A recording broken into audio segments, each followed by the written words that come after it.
যার হক এসেছে সত্য, ওয়াজাহাকাল বাতিল চলে গেছে মিথ্যে। ইন্নাল বাতিল নিশ্চয় মিথ্যে, কানা যাহুকা চিরদিন মিথ্যে। নাম আজম খান, আমি পেশায় একজন মেকানিক্যাল ইঞ্জিনিয়ার। প্রথমে আপনাকে অভিনন্দন জানাই আজকের অসাধারণ লেকচারের জন্য। আমার প্রশ্নটা হলো, পানি জিনিসটাকে পৃথিবীর বিভিন্ন ভাষায় বিভিন্ন নামে ডাকা হয়। যেমন ইংরেজিতে হলো ওয়াটার, হিন্দিতে বলে পানি, তামিল ভাষায় বলে টানি। একইভাবে যদি ঈশ্বরকে ডাকা হয় রাম নামে অথবা যিশু নামে, সেটা কি ঈশ্বর হবে না? ভাই, আপনি প্রশ্ন করলেন যে পানি শব্দটাকে বিভিন্ন ভাষায় যদি বলি, ইংরেজিতে ওয়াটার, হিন্দিতে বলি পানি, তামিল ভাষায় টানি, একইভাবে ঈশ্বর একজন, সেই একজন ঈশ্বরকে যদি বলি রাম বা যীশু খ্রিস্ট বলে ডাকতে পারি কিনা, আমার মতামত কি? আমার লেকচারে আমি আগেও বলেছি, পবিত্র কোরআনে সূরা ইসরার 110 নম্বর আয়াতে উল্লেখ করা হয়েছে, উলিদুল্লাহ আবিদুর রহমান আয়ামা তাদু ফালাউল আসমাউল হুসনা। বলো তোমরা আল্লাহ নামে ডাকো বা রহমান নামে ডাকো, তোমরা যে নামে তাকে ডাকো না কেন, সকল সুন্দর নামগুলি তো আল্লাহরই। আপনারা আল্লাহ সুবহানাহু ওয়া তাআলাকে যে কোনো নামে ডাকতে পারেন, তবে সেটা হবে একটা সুন্দর নাম। এই নামটাতে আপনার মনে কোনো ছবি ভেসে উঠবে না, সে নামটার ভেতরে ঈশ্বরের গুণাবলী থাকবে। এছাড়াও পবিত্র কোরআনে সূরা তাহার 8 নম্বর আয়াতে উল্লেখ আছে, সূরা আরাফের 180 নম্বর আয়াতে উল্লেখ আছে, এবং সূরা হাশরের 24 নম্বর আয়াতে উল্লেখ করা আছে, বলা হয়েছে সবচেয়ে সুন্দর নাম সেগুলো তো আল্লাহ। আপনি যে কোনো নামে ডাকতে পারেন, তবে সেই নামে মনে কোনো ছবি ভেসে উঠবে না। আপনি তখন বললেন যে পানি, পানিকে বিভিন্ন জায়গায় বিভিন্ন নামে ডাকা হয়, আমিও সেটা জানি। ইংরেজিতে বলা হয় ওয়াটার, আর হিন্দিতে পানি, তামিল ভাষায় টানি, আরবিতে বলা হয় মাই, সূরা আম্বিয়ার 30 নম্বর আয়াতে উল্লেখ করা আছে। সংস্কৃত ভাষায় পানিকে বলা হচ্ছে আবাহ, ভগবদ্গীতার 7 নম্বর অধ্যায় 4 অনুচ্ছেদে আছে।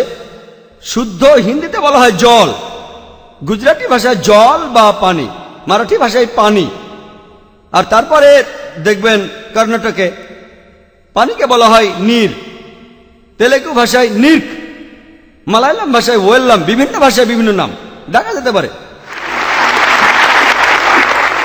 আমি মাত্র 10টা উদাহরণ দিলাম। পবিত্র কোরআনের 99টা নাম বলা হয়েছে আল্লাহ সুবহানাহু ওয়া তাআলার।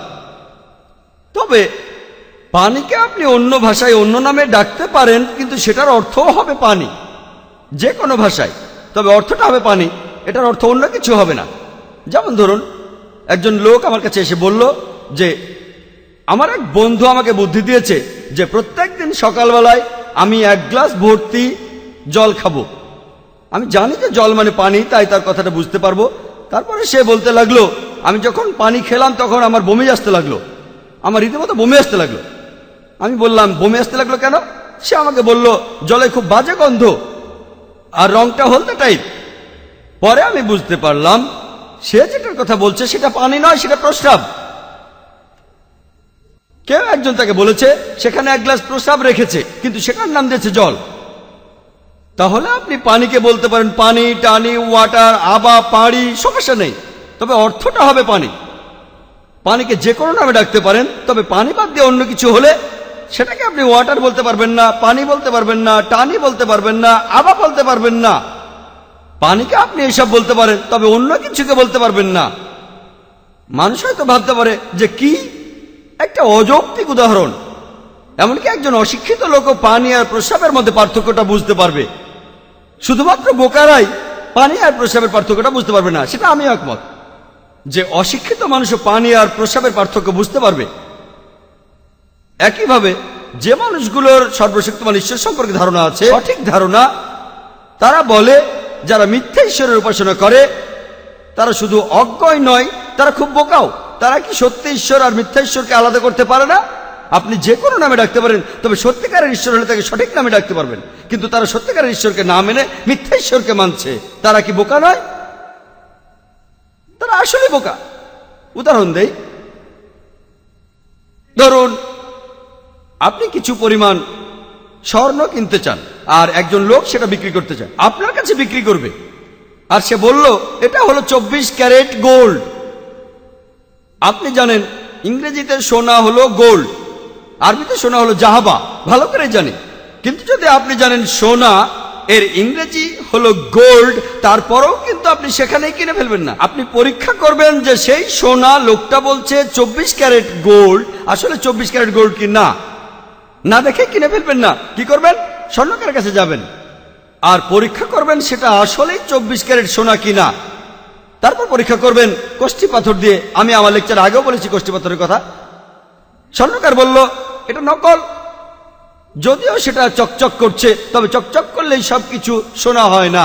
আপনি কেনার আগে পরীক্ষা করবেন সেই সোনা সেটা আসলেই সোনা কিনা। কেন? কারণ টাকা দিয়ে কিনবেন আর আপনি ঠকতে চান না।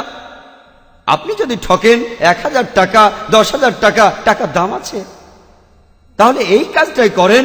কেউ যখন বলছে এটা ঈশ্বর, আপনি সেটা কষ্টি পাথরে পরীক্ষা করেন। কষ্টি পাথর কোনটা?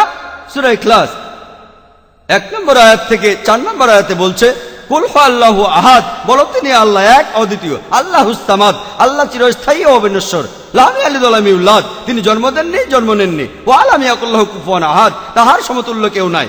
তাই যদি কেউ বলে এটা ঈশ্বর, আপনি প্রথমে পরীক্ষা করেন কষ্টি পাথর দিয়ে যে তিনি আসলে ঈশ্বর কিনা। যদি তিনি সংজ্ঞার সাথে মিলে যান, তখন আমরা কোনো আপত্তি ছাড়াই মেনে নেব আমরা যার কথা শুনছি তিনি মহান স্রষ্টা। উদাহরণ দেই, ধরুন কোন পাগল সে বলল যে মুহাম্মদ সাল্লাল্লাহু আলাইহি ওয়াসাল্লাম তিনি মহান স্রষ্টা। এক পাগল এমন কথা বলল। আমরা মুসলমানরা সবাই নবীজি মুহাম্মদ সাল্লাল্লাহু আলাইহি ওয়াসাল্লামকে ভালোবাসি, খুব ভালোবাসি, তার জন্য যে কোনো কাজ করতে পারি, তাকে মেনে চলি। এমনকি অমুসলিমরাও। মাইকেল এইচ হার্ট তিনি বই লিখেছেন পৃথিবীর ইতিহাসে সবচেয়ে প্রভাবশালী 100 জন ব্যক্তিত্ব, আর 1 নম্বরে আছেন সর্বশেষ ও চূড়ান্ত নবী মুহাম্মদ সাল্লাল্লাহু আলাইহি ওয়াসাল্লাম। তারপরেও এত কিছুর পরেও কষ্টি পাথরে পরীক্ষা করেন। সূরা ইখলাস, যদিও পৃথিবীর সব মানুষের মধ্যে তাকে সবচেয়ে বেশি শ্রদ্ধা করি, তারপরও তাকে কষ্টি পাথরে পরীক্ষা করব। কুল হু আল্লাহু আহাদ, বলো তিনি আল্লাহ এক অদ্বিতীয়। নবীজি কি এক অদ্বিতীয়, একমাত্র রাসূল? আল্লাহ অনেক রাসূল পাঠিয়েছেন, তিনি একমাত্র নবী নন। আমি মানলাম তিনি সর্বশেষ আর চূড়ান্ত নবী, কিন্তু কোরআন বলছে যে তোমরা সব নবীকে বিশ্বাস করো। নবীদেরকে বিশ্বাস করতে গিয়ে কোন রকম কম বা বেশি করো না। দ্বিতীয়টা আল্লাহুস সামাদ, আল্লাহ চিরস্থায়ী অবিনশ্বর। আমরা জানি আমাদের প্রিয় নবী মুহাম্মদ সাল্লাল্লাহু আলাইহি সাল্লাম তিনি অসাধারণ একজন মানুষ, কিন্তু তিনি চিরস্থায়ী নন। আমাদের নবীজি খুব কর্মঠ ছিলেন। তার জীবনী থেকে জানি তাকে অনেকবার পাথর মারা হয়েছিল, ঈশ্বরের কাছে প্রার্থনা করতেন, তাহলে তিনি চিরস্থায়ী নন। তৃতীয় পরীক্ষা লাম ইয়ালিদ ওয়া লাম ইউলাদ, তিনি কাউকে জন্ম দেননি জন্ম নেননি। আমরা জানি তিনি মক্কায় জন্মেছিলেন, তার বাবা মায়ের নাম ছিল আব্দুল্লাহ আর আমিনা। বাবা মা ছিল, তার সন্তানও ছিল।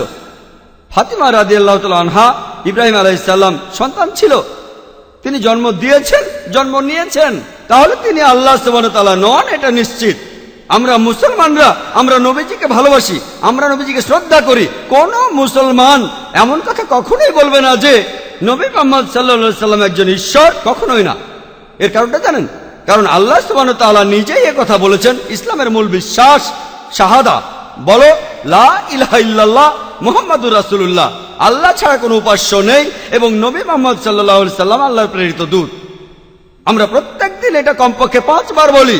আযানের সময়, ইকামতের সময়, নামাজের আগে আমরা সব সময় বলি আল্লাহ ছাড়া কোনো উপাস্য নেই এবং নবী মুহাম্মদ সাল্লাল্লাহু আলাইহি সাল্লাম আল্লাহর প্রেরিত দূত, তিনি আল্লাহর ভৃত্য।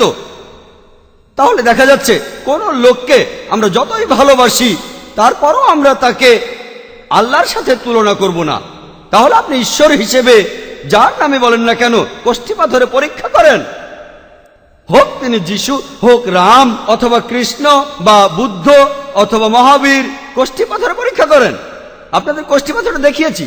রোজ কিয়ামতের দিন আমি আল্লাহ সুবহানাহু ওয়া তাআলার কাছে সাক্ষ্য দিতে পারি যে এখানে হাজার হাজার মানুষ বসে আছে, তাদেরকে আমি কষ্টি পাথরের ব্যবহার শিখিয়েছি।